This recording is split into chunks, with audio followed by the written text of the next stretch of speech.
میرا اسلام تو یہ کہتا ہے تم نکاح کر رہے ہو، تم شادی کر رہے ہو، مولوی صاحب بھی آ گئے، انہوں نے نکاح بھی پڑھا دیا، لیکن آپ کا مقصد گھر بسانا نہیں ہے، آپ کا مقصد صرف اپنی شہوت کو پوری کرنا ہے، تو قرآن کہتا ہے کہ ایسا نکاح کرنا جائز نہیں ہے۔ محسنین غیر مسافحین، نکاح کا مقصد گھر بسانا ہے، پریوار بسانا ہے، صرف اپنی شہوت کو اور اپنی سیکسول ڈیزائر کو پورا کرنا نہیں ہے۔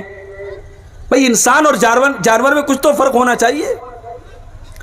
یعنی اسلام اس بات کی بھی اجازت نہیں دیتا کہ آپ نکاح کریں اس مقصد کے تحت کہ ہم صرف اپنی خواہش پوری کریں، نہیں، آپ کو گھر بسانا ہے، آپ کو بیوی کا حق ادا کرنا ہے۔ وہ اسلام جو نکاح کے معاملے میں اتنی پابندی لگاتا ہے، کیا وہ اسلام اس بات کی اجازت دے گا کہ لڑکا لڑکی بغیر شادی کے لیو ان ریلیشن شپ میں رہیں؟ کھلی ہوئی زناکاری ہے۔ اور آفتاب نام کا وہ لڑکا شردھا نام کی ایک لڑکی کے ساتھ رہتا تھا۔ سوال یہ نہیں ہے کہ شردھا کے گھر والوں کو اعتراض تھا کہ نہیں تھا، سوال یہ ہے کہ آفتاب کے گھر والوں کو اعتراض کیوں نہیں تھا۔ سماج کی یہ دوگلی تصویر بھی ہمیں ختم کرنی پڑے گی میرے بھائی۔ ہم نے لڑکیوں پر پابندیاں لگائی، لڑکوں کے لیے سب معاف ہے۔ اسٹیج سے تقریریں ہوتی ہیں، لڑکیاں میک اپ نہ کریں، لڑکیاں خوشبو نہ لگائیں، لڑکیاں نقاب میں رہیں، لڑکیاں پردے میں رہیں، اور لڑکا رات رات بھر گھر سے غائب رہے، اس کے اوپر کوئی قانون نہیں ہے۔ اسلام کے اندر کوئی ون وے ٹریفک نہیں ہے میرے بھائی۔ اگر اسلام ایک لڑکی کو یہ حکم دیتا ہے، ایک عورت کو حکم دیتا ہے کہ وہ پردے میں رہے، وہ بے حیائی نہ کرے، وہ زناکاری کا کوئی کام نہ کرے، تو اسلام ایک مرد کو بھی حکم دیتا ہے کہ وہ اپنی نگاہوں کو نیچی رکھے، وہ زنا کے قریب نہ جائے۔ وَلَا تَقْرَبُوا الزِّنَا إِنَّهُ كَانَ فَاحِشَةً وَسَاءَ سَبِيلًا، اے مسلمانوں تم زنا کے قریب بھی نہ جانا، وہ بڑا ہی برا راستہ ہے، بڑا ہی برا کام ہے۔ دیور بھی رہتا ہے، بھابھی بھی رہتی ہے۔ اسلام نے یہ حکم دیا، اللہ کے نبی نے فرمایا إِيَّاكُمْ وَالدُّخُولَ عَلَى النِّسَاءِ، جو عورتیں تمہارے لیے غیر محرم ہیں، جو تمہاری ماں نہیں ہے، جو تمہاری بہن نہیں ہے، جو تمہاری بیٹی نہیں ہے، جو تمہاری بہو نہیں ہے، ان عورتوں کے پاس تم نہ جایا کرو، ان کے پاس تم تنہائی میں نہ جایا کرو، ان کے ساتھ تم اکیلے میں نہ رہا کرو۔ نبی نے ایک لفظ کہہ دیا، جیجا کو منع کر دیا گیا وہ سالی کو بائک پر بٹھا کے سیر نہ کرائے، دیور کو منع کر دیا گیا وہ بھابھی کے ساتھ بائک پر نہ بیٹھے، وہ اکیلے کمرے میں بھابھی کے ساتھ نہ بیٹھے۔ یہ تو ہمارے انڈیا کا کلچر ہے، بھابھی ماں سمان ہوتی ہے۔ اسلام کی نظر میں بھابھی ماں سمان نہیں ہوتی ہے۔ اسلام کی نظر میں بھائی کے مرنے کے بعد چھوٹا بھائی اپنی بھابھی سے شادی بھی کر سکتا ہے، بھائی کے طلاق کے بعد شادی کر سکتا ہے، وہ آپ کے لیے غیر محرم ہے، محرم نہیں ہے، وہ آپ کے لیے پردہ ہے، آپ کا اس سے لمٹ ہونی چاہیے آپ کے اور اس کے بیچ۔ اسلام نے زناکاری کے راستے میں میرے بھائیوں بڑے بڑے بورڈ لگا دیے۔ خالہ کا لڑکا اور خالہ کی لڑکی آپس میں غیر محرم میں، خالہ کی لڑکی اپنے خالہ زاد بھائی سے لمٹ میں رہے، حد میں رہے، اس سے پردہ کرے۔ پھوپھی کی لڑکی، چاچا کی لڑکی، بڑے ابو کی لڑکی، یہ تمام کے تمام رشتے غیر محرم ہیں۔ آج ہمارے سماج میں ان رشتوں کو کوئی غیر محرم نہیں سمجھتا۔ گھر میں عورتیں، چاچا کا لڑکا گھر میں آتا ہے، عورتیں اس سے کوئی پردہ نہیں کرتی، آرام سے اس کے سامنے جیسے چاہے ویسے بیٹھ جاتی ہیں۔ اسلام نے یہ کہہ کر کے بس نہیں کر دیا کہ زنا کے قریب مت جاؤ، اسلام نے زنا کے راستے میں جہاں جہاں انسان زنا کے راستے پہ جا سکتا ہے، اسلام نے بڑے بڑے بورڈ لگا دیے۔ آپ حیرت کریں گے میرے بھائیوں، میری ماں اور بہنوں، اللہ تعالیٰ نے قرآن میں یہاں تک بتایا کہ عورت دوپٹہ کیسے پہنے گی۔ بھئی قرآن اللہ کی کتاب ہے، قرآن اللہ کی کتاب ہے، اس کتاب میں اللہ تعالیٰ نے یہاں تک ہم کو سکھایا ہے کہ عورت دوپٹہ کیسے اوڑھے گی گھر کے اندر، اپنے سسر کے سامنے، اپنے جیٹ کے سامنے، اپنے دیور کے سامنے، اپنے بھائی کے سامنے، اپنے رشتہ داروں کے سامنے وہ دوپٹہ کیسے پہنے گی گھر کے اندر، گھر کے باہر تو وہ نقاب میں رہے گی۔ فرمایا وَلْيَضْرِبْنَ بِخُمُرِهِنَّ عَلَى جُيُوبِهِنَّ، اے مسلمان عورتوں تم اپنے دوپٹوں کو اپنے سینے پر رکھا کرو. دوپٹہ کندھے پر رکھنے کے لیے نہیں ہے، دوپٹہ گلے میں ڈالنے کے لیے نہیں ہے، اپنے دوپٹوں کو اپنے سینے پر اپنے گریبان پر رکھو. یہ نہیں کہ چلو ہمارا بھائی تو ہے، ہمارے سسر ہیں تو کیا ہو گیا. مسلمان عورت کا دوپٹہ اس کے گریبان پر ہونا چاہیے. یہاں تک بتایا اللہ نے قرآن میں کہ اگر ایک عورت کو کسی غیر محرم مرد سے اگر بات کرنے کی ضرورت پڑ جائے تو بات کیسے کرے گی. اللہ نے فرمایا قرآن کے 22ویں پارے میں فَلَا تَخْضَعْنَ بِالْقَوْلِ فَيَطْمَعَ الَّذِي فِي قَلْبِهِ مَرَضٌ وَقُلْنَ قَوْلًا مَعْرُوفًا. اے مسلمان عورتوں جب تمہیں کسی غیر مرد سے بات کرنے کی نوبت آ جائے اور بات کرنے کی ضرورت پڑ جائے تو تم اپنی آواز میں نرمی پیدا نہ کرو، اپنی آواز میں لچک نہ پیدا کرو، تم اپنی آواز میں کڑک انداز پیدا کرو، تم سختی کے ساتھ بات کرو. سامنے والے کو یہ نہ لگے یہ مجھ کو لائن دے رہی ہے، سامنے والے کو یہ نہ لگے کہ یہ مجھے سگنل دے رہی ہے. سامنے والے کی امیدوں کو توڑ دو. تم سختی سے بات کرو، تم نرمی سے بات نہ کرو. آج کل یہ بھی چل رہا ہے.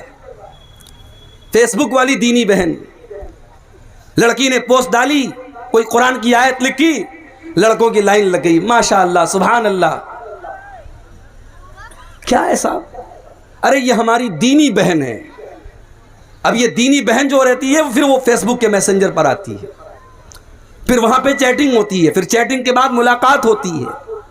یہ زناکاری تک پہنچانے والے راستے ہیں میرے پیارے ساتھیوں. اسلام نے ان راستوں کو بند کیا ہے. آپ کی کوئی دینی وینی بہن نہیں ہے. ویسے تو سارے انسان آپس میں ایک دوسرے کے بھائی ہیں، سب آدم کی اولاد ہے، سب حوا کی اولاد ہے.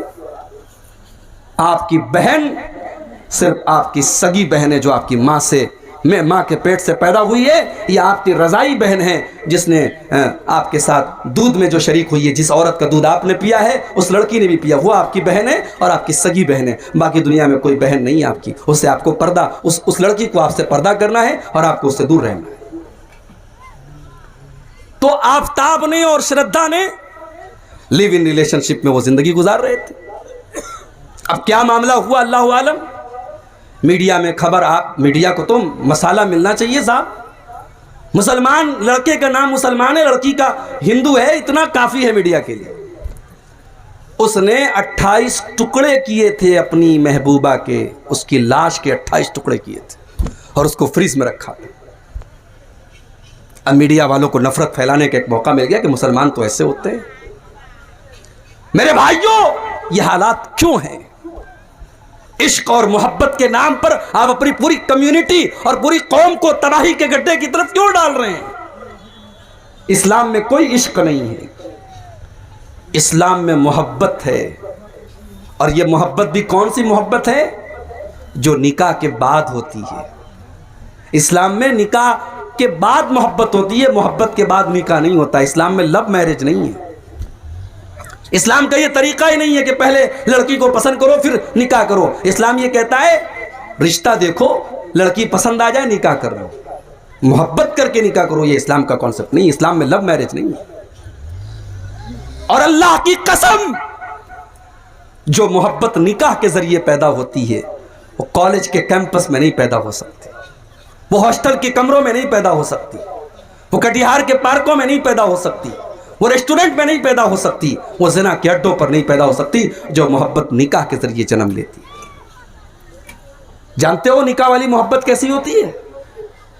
60 سال کا بوڑھا ہے، 50 سال کی بڑھیا ہے. نہ بڑھیا کے اندر اب کوئی خوبصورتی بچی ہے، نہ بڈھے کے اندر اب کوئی طاقت بچی ہے، لیکن بڑھیا کو کھانسی آتی ہے تو بوڑھا بے چین ہو جاتا ہے. بوڑھے کے پیٹ میں درد ہوتا ہے، بڑھیا بے چین ہو جاتی ہے. بڑھیا 2 دن کے لیے مائکے چلی جاتی ہے، بوڑھے کو رات میں نیند نہیں آتی ہے. بوڑھے کے سر میں رات میں درد ہوتا ہے، بڑھیا اپنی نیند قربان کر کے اپنے شوہر کے سر کو دباتی ہے. یہ پیار ہے میرے بھائی، یہ ٹرو لو ہے، یہ محبت ہے. یہ محبت کس نے پیدا کی؟ اللہ نے محبت پیدا کی. وَمِنْ آيَاتِهِ أَنْ خَلَقَ لَكُم مِّنْ أَنفُسِكُمْ أَزْوَاجًا لِتَسْكُنُوا إِلَيْهَا وَجَعَلَ بَيْنَكُم مَّوَدَّةً وَرَحْمَةً.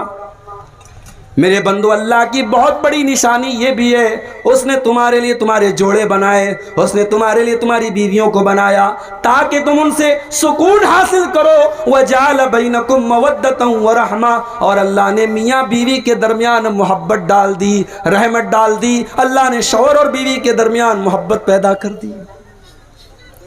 لڑکا لڑکی کو نہیں جانتا، اس نے کبھی شکل بھی شادی کے پہلے نہیں دیکھی تھی، اس کے ماں باپ گئے، لڑکی کو پسند کیا، نکاح ہو گیا، مولوی صاحب نے اللہ کا قرآن پڑھا، کلام پڑھا، نکاح ہو گیا۔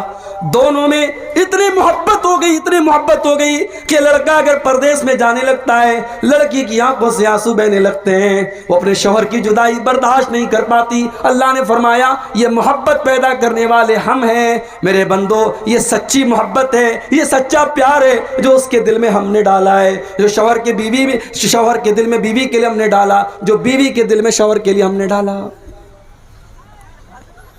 آج ہمارا نوجوان زنا کے اڈوں کی طرف جا رہا ہے۔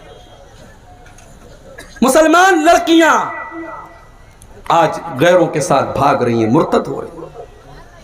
میرے پیارے ساتھیو، آج سب سے پہلے اپنے ایمان کی قدر کرو، اپنے ایمان کی اہمیت کو سمجھو، اپنی توحید کی اہمیت کو سمجھو، اپنے سر کو اللہ کے علاوہ کسی اور کے در پہ نہ جھکاؤ۔ بہت سے اہل حدیثوں کے گھر میں بھی تعویذ پہنا جا رہا ہے، بچوں کی مالش ہو رہی ہے، ماں پیشانی پر ٹیکا لگاتی ہے، پوچھو ٹیکا کیوں لگاتی ہو؟ کہتی ہے نظر نہ لگ جائے۔ بچہ بیمار ہو گیا، گلے میں کالے رنگ کا دھاگا باندھ دیتی ہے۔ بچی بیمار ہو گئی، پیٹ میں دھاگا باندھ دیتی ہے۔ اہل حدیثوں کے گھروں میں یہ سب ہونے لگا ہے۔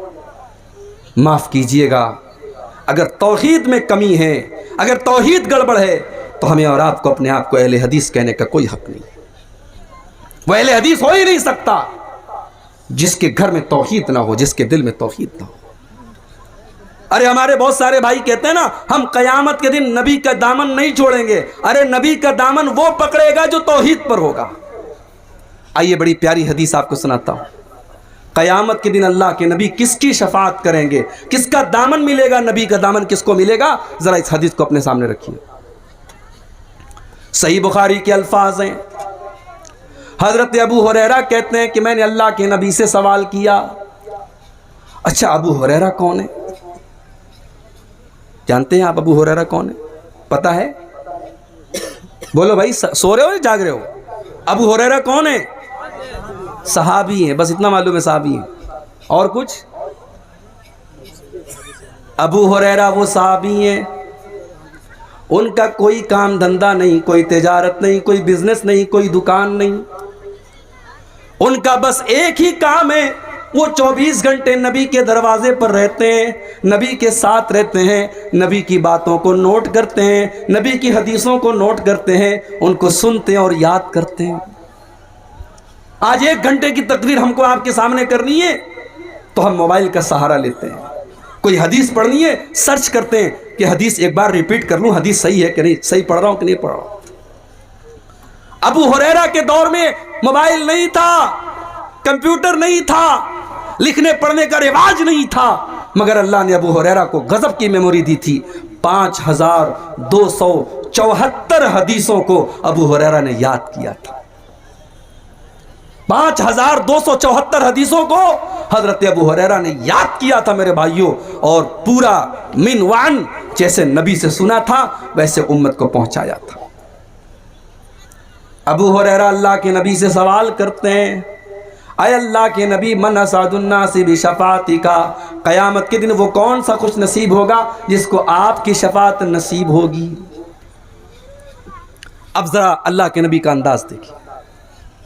اللہ کے پیارے نبی فرماتے ہیں، اے ابو ہریرہ مجھے پتا تھا یہ سوال سب سے پہلے تم ہی کرو گے، لما رأیت من حرصک علی الحدیث، اس لیے کہ میں دیکھ رہا تھا کہ تمہارے اندر حدیث کو سیکھنے کی طلب ہے، تم حدیث کو سیکھنا چاہتے ہو، تم حدیث کو جاننا چاہتے ہو، تمہارے اندر حدیث کو سیکھنے کی تڑپ ہے۔ کاش اللہ ہمارے نوجوانوں میں یہ تڑپ پیدا فرماتے۔ میرے نوجوان ساتھیوں، آج آپ کے موبائل میں حدیث کا بھی سافٹ ویئر ہونا چاہیے۔ واٹس ایپ چلانے والوں، فیس بک چلانے والوں، آپ کے موبائل میں کوئی ایسا ایپ بھی ہونا چاہیے کہ آپ کم سے کم روزانہ ایک حدیث کا بھی مطالعہ کریں۔ آج ماشاءاللہ ایک ایپ آتا ہے موبائل کے اوپر، اسلام 360، ایک ایپ آتا ہے محدث